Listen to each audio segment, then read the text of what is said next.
Welcome to the Hermetic Astrology Podcast. I'm Gary Caton here in the New River Valley of Virginia. You can find me on the web at dreamastrologer.com. And today is Friday. Let's see, what is the date? It's Friday, August 25th. And so it's Venus Day. And recently I was blessed to see Venus return as morning star in the sky. I had anticipated that it would be about the 19th that she would be visible, but it was super foggy for like 3 days in a row, just thick as pea soup. Like you couldn't see anything, not even Jupiter or the moon. And so I was just waiting and waiting. And finally on Wednesday, I woke up early and I looked out and I saw stars and I was like, yay. So I got out there on my hill and I managed to see her, and you can see a photograph here in the background. And that just feels so incredible to see her again and feel that her presence and be able to be in relationship with her again. It's like, I remember, way back in the 90s, early mid 90s, when I first attended Project Hindsight and I heard Robert Schmidt talking about this phenomenon that he called phasis. And he said, it's because it's translated as both an appearance and speaking. He said, it's an appearance that speaks. And I thought, wow, that sounds pretty incredible. I want to be there when this thing is speaking. And so I think indirectly, even though I don't think it was his intention, he sort of kindled a fire in me to get back into a relationship with the visible sky. And then when I went back there in the 2000s, I remembered that more vividly, and I had the skills to rekindle that relationship. And it's just incredible. I can't even begin to tell you how much difference it's made in my life and in my work, and to have that relationship, that one-on-one connection, it's incredible. And so I encourage you all. Now, I did see her this morning from my driveway. I didn't have to go up on the hill, but it was kind of in between a couple trees. And so you might have to look a little bit, and you might, if you're really down, like I used to be down in the holler, I mean, you're not going to see it yet. But she's there. And so we have this phenomenon called heliacal rise happening. And I like to think about this. Well, first of all, I want to share with you something that I created, which is a map of the entire cycle. Briefly, I want to share that. I'll share my screen. So here is a diagram. And for those of you who are listening along, I'll do my best to describe it, but you can find the visuals all on the YouTube channel. So heliacal rise, the first appearance of Venus in the morning sky, that defines the impulse, the tone of the cycle. And so this one is in Leo. So we're having a Leo cycle. So the entire cycle will be imbued with the traits of Leo, which are self-expression, creativity, autonomy, sovereignty are some themes for Leo. Yeah, those are the ones that come to mind right away.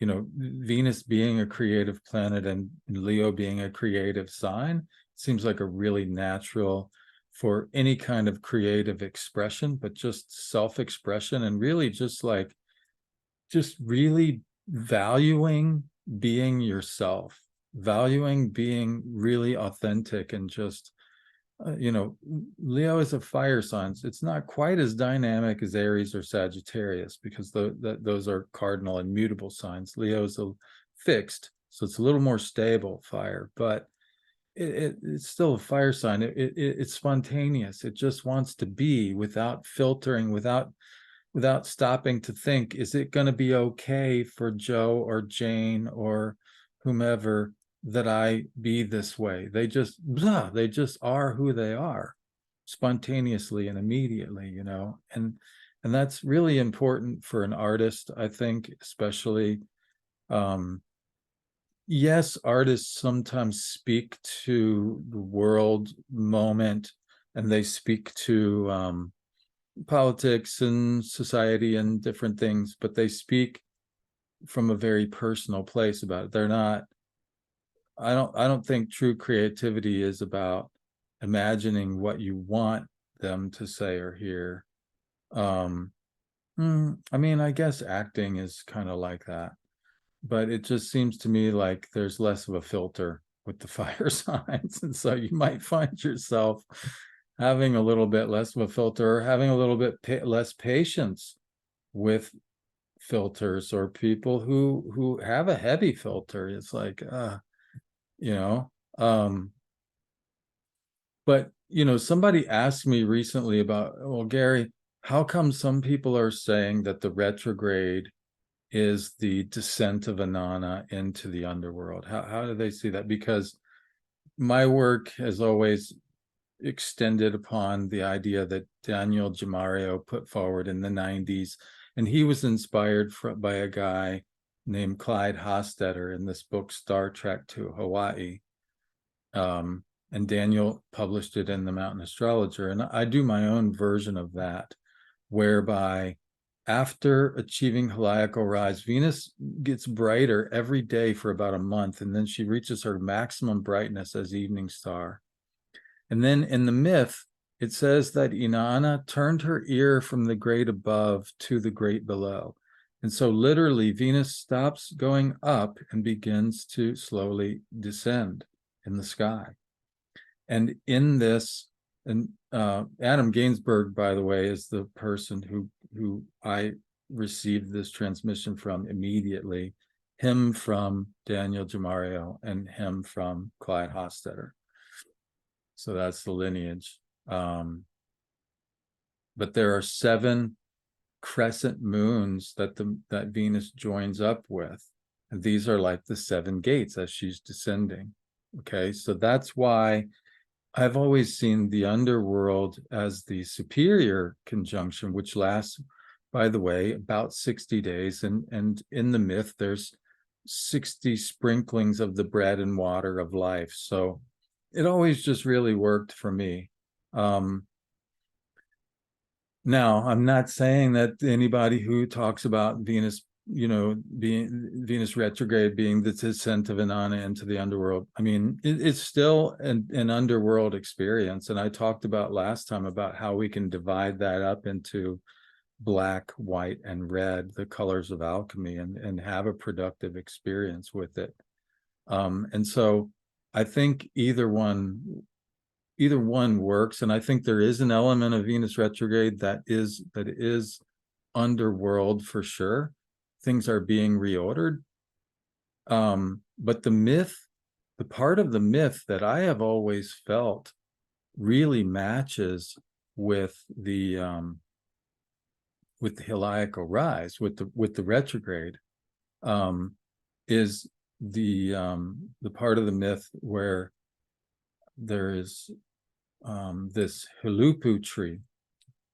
And so I'm just going to read that part of the myth for you right now, straight from the Wilkstein-Kramer edition, Inanna, Queen of Heaven and Earth. Let's see. Maybe you can see it there. Yeah, Wilkstein and Kramer edition. So here we go. In the first days, in the very first days, in the first nights, in the very first nights, in the first years, in the very first years, in the first days when everything needed was brought into being, in the first days when everything needed was properly nourished, when bread was baked in the shrines of the land, and bread was tasted in the homes of the land. When heaven had moved away from earth, and the earth had separated from heaven, and the name of man was fixed, when the sky god An had carried off the heavens, and the air god Enlil had carried off the earth, when the queen of the great below, Ereshkigal, was given the underworld for her domain, he set sail, the Father set sail. Enki, the god of wisdom, set sail for the underworld. Small windstones were tossed against him. Large hailstones were hurled up against him. Like onrushing turtles, they charged the keel of Enki's boat. The waters of the sea devoured the bow of his boat like wolves. The waters of the sea struck the stern of the boat like lions. At that time, a tree, a single tree, an Huluppu tree, was planted by the banks of the Euphrates. The tree was nurtured by the waters of the Euphrates. The whirling south wind arose, pulling at its roots, ripping at its branches, until the waters of the Euphrates carried it away. A woman who walked in fear of the word of the sky god An, who walked in fear of the word of the air god Enlil, plucked the tree from the river and spoke, I shall bring this tree to Uruk. I shall plant this tree in my holy garden. Inanna cared for the tree with her hand. She settled the earth around the tree with her foot. So you see, we have here a creation story. Yeah, not reminiscent even of the biblical story of creation in some interesting ways. And possibly even the oldest story. It is definitely one of the oldest myths. Inanna's myth is one of the oldest myths that we have. And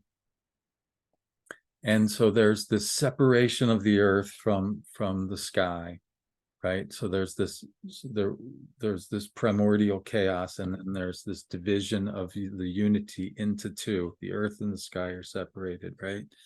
That's a very common motif in early cosmogonies.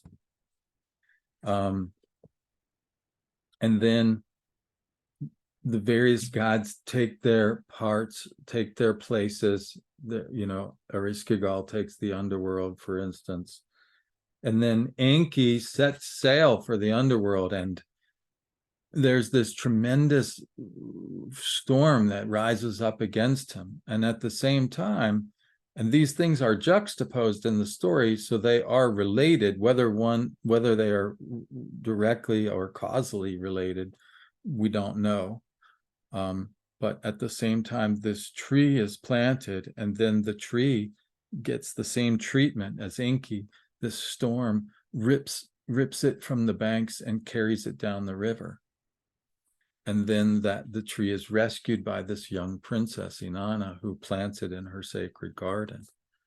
And I always thought that this was a really beautiful way to conceive of the primordial powers within us that are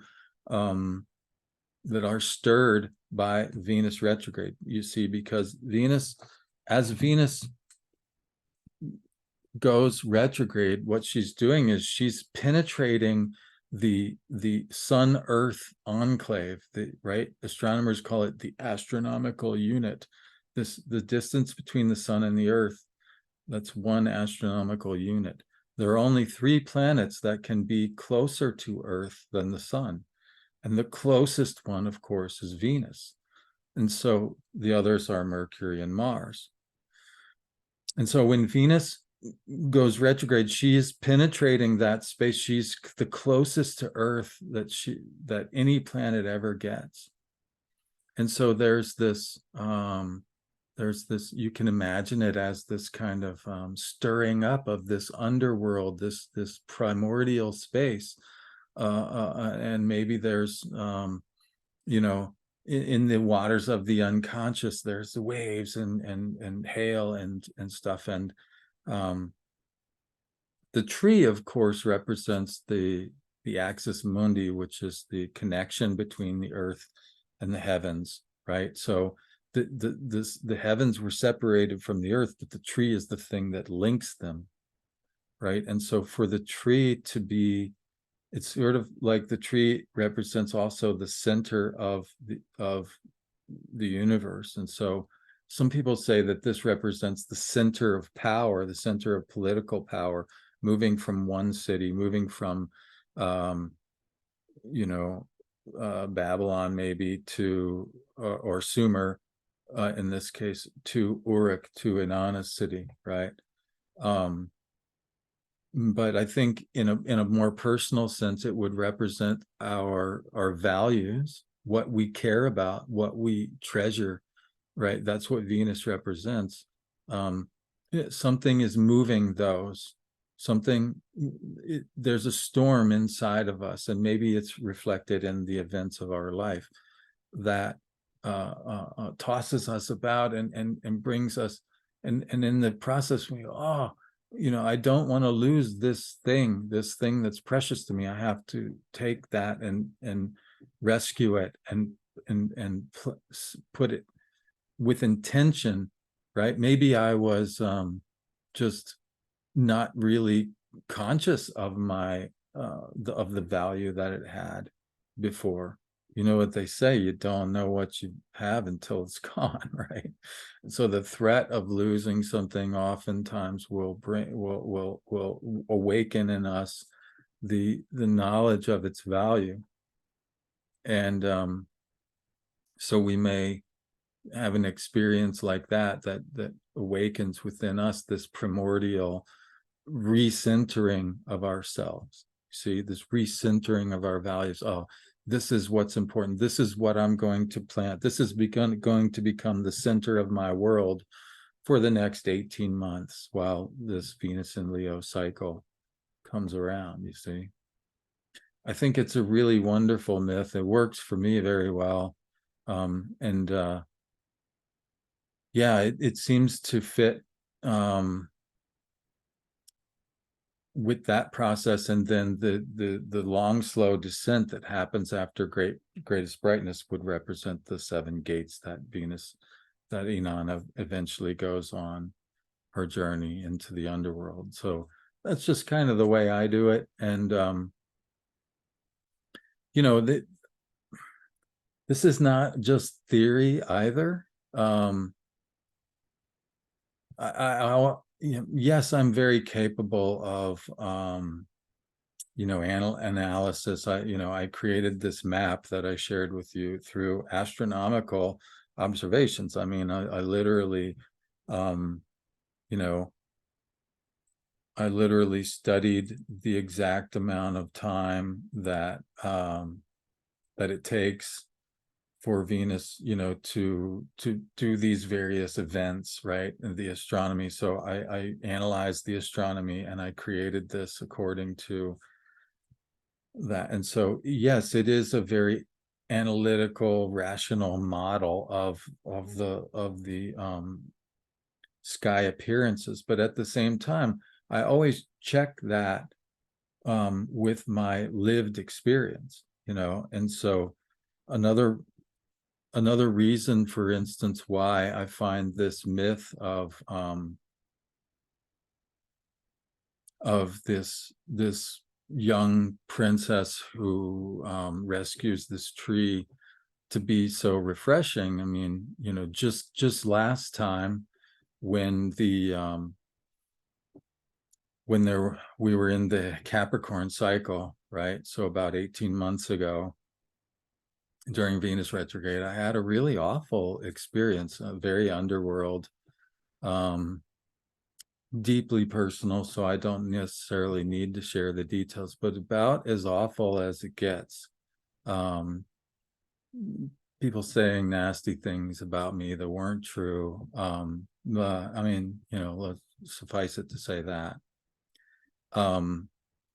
And then right about the time, Capricorn happens to be my 12th house also, so secret enemies, rumors, blah, blah, blah, all that stuff. And but it kind of tests you. It kind of makes you, you start to wonder, like, why am I doing this? What if all I'm going to get is, this in return? Is this even worth it? And then right about the time of, and so yes, it was an underworld experience, and so you could call, the descent and all that stuff kind of fits.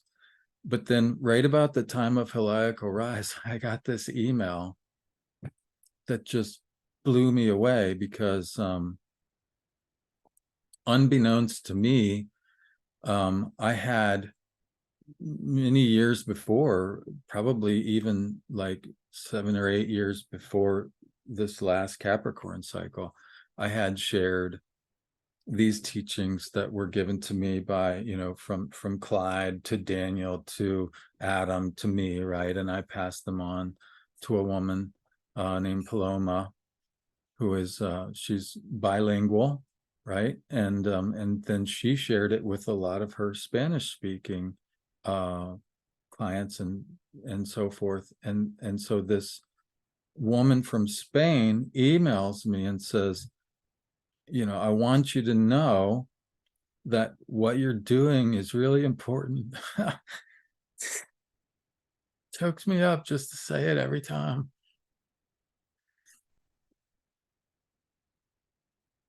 The timing, I was like, it's just what I needed to hear.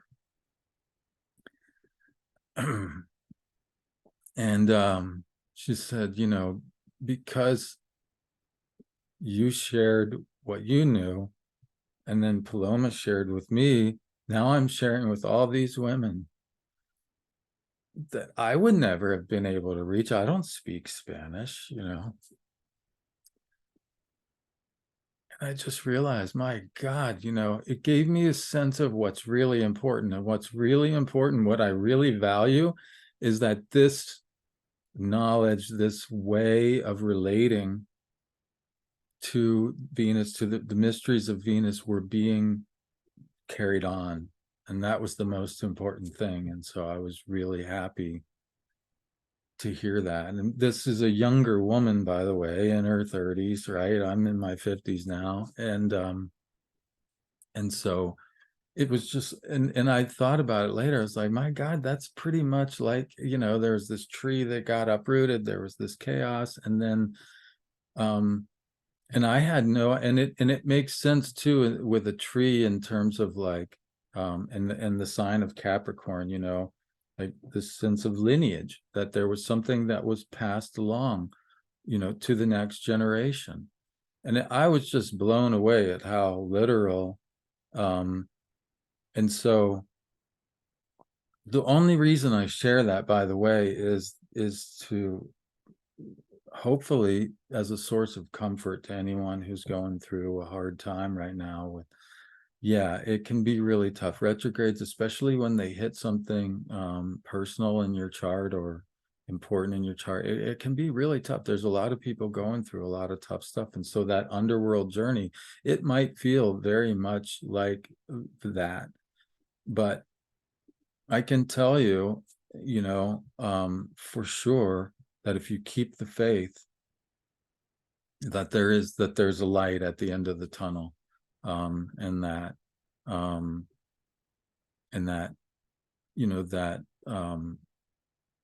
the true beauty will shine into your life again, and that you'll be renewed.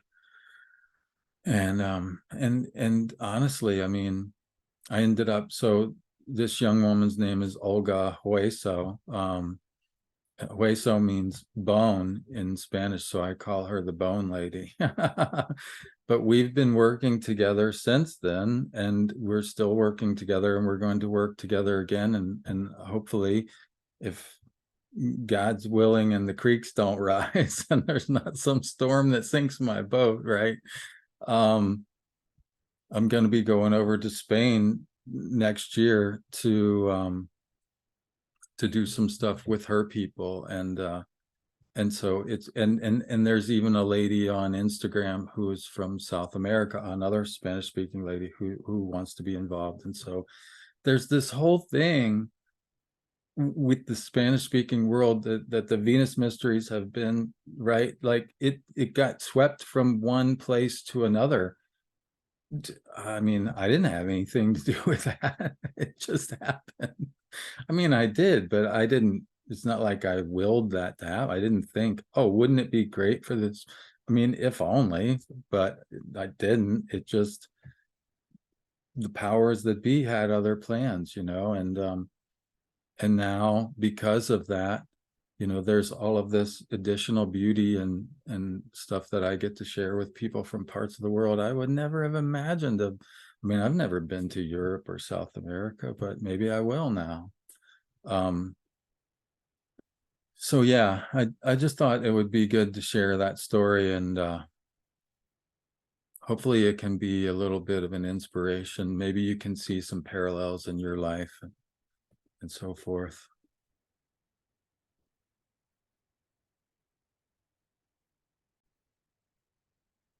So yeah, I mean, and if you're still wondering, like, oh yeah, I mean, it's all sounds great and it's inspiring and stuff, but I don't really see it happening in my life yet.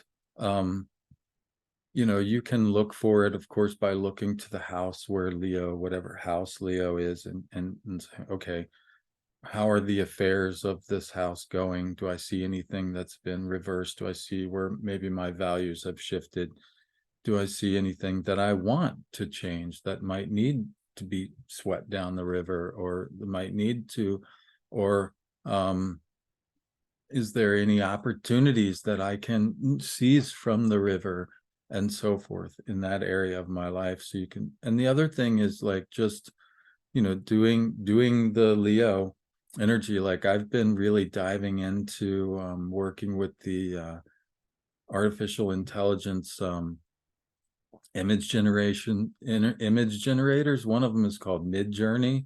So I've been working with that one. There's a young man from Astrology Hub that he and I started talking, and he helped me. He showed me, like, okay, this is how you do it. And so I've been playing with that, and it's a lot of fun. I mean, it's incredibly, like, you can, like, for instance, I took the what it says in Picatrix. It says, okay, the image for Venus is a woman with flowing hair. She's dressed in a white gown. She's riding a stag, and she's holding an apple and flowers, right? Okay, that's a pretty simple description. Let's dress it up a little bit and say, okay, she's riding a stag through a field of sunflowers at sunrise. Make it Leo, dress it up like Leo. And it's like, oh my God, the images that this thing comes up with. There's another one too. It I've just happened to, I can't even remember, totally accident, but somehow Bing came up, and I don't usually use Bing, but it's like the image of the day on your computer. And I was like, oh wow, I want to check that out. And so for some reason it's like connected to Bing. And then I saw that Bing has one of these AI generator things. And so I've been playing with that one too, and like inputting different things to just, like be creative. Oh, and of course I've been reading, we had Marlena Seven Bremner on here recently, and I've been reading every morning. I've been reading her book about the hermetic marriage of art and alchemy. So I've been doing a lot of Leo stuff and just playing around with it, and just just making room for play, I think, is a really Leo thing. Just remembering to leave room for play. And I don't know why, but it feels like leaving room for dreaming, just, I think maybe that's more like the retrograde or the underworld, like just allowing yourself to dream a little bit, allowing yourself to disconnect from reality, and not feel like that's a bad thing, but it's okay to just dream, to because I think you have to like you have to enter maybe a subconscious, or it's kind of like that space between sleep and waking where it's like fluid and there's more possibilities. You like that river, the storm, right? Inky goes to the underworld and there's the storm. That sounds to me like an encounter with the unconscious. And so you might need to just allow yourself to let go a little bit and dream a little bit in order to get to that unconscious encounter where you can allow these energies to start to bubble up.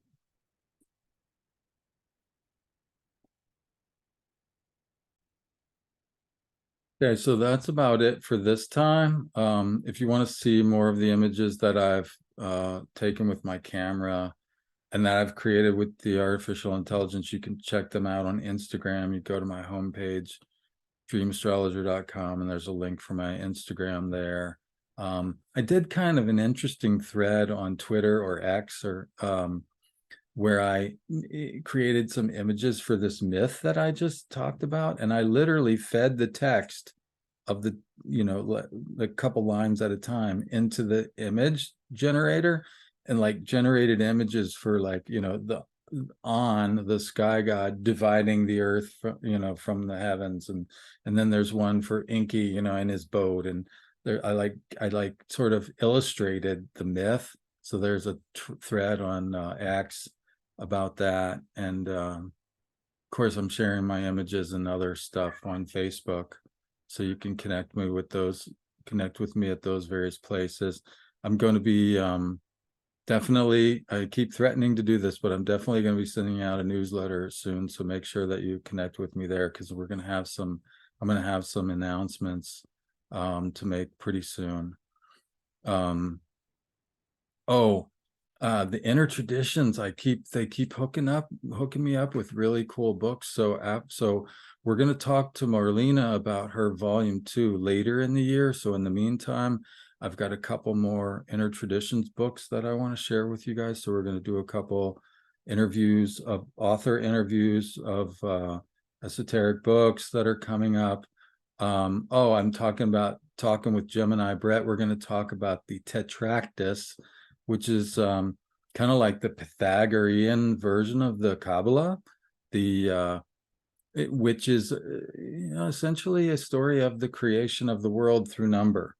So I saw Brett sharing an image on Facebook the other day, and I was like, hey, let's have a conversation about that. So that's some of the stuff that's coming up. So thanks for tuning in, and we'll talk to you more soon. Bye for now. And blessings of Venus, morning star, and Leo.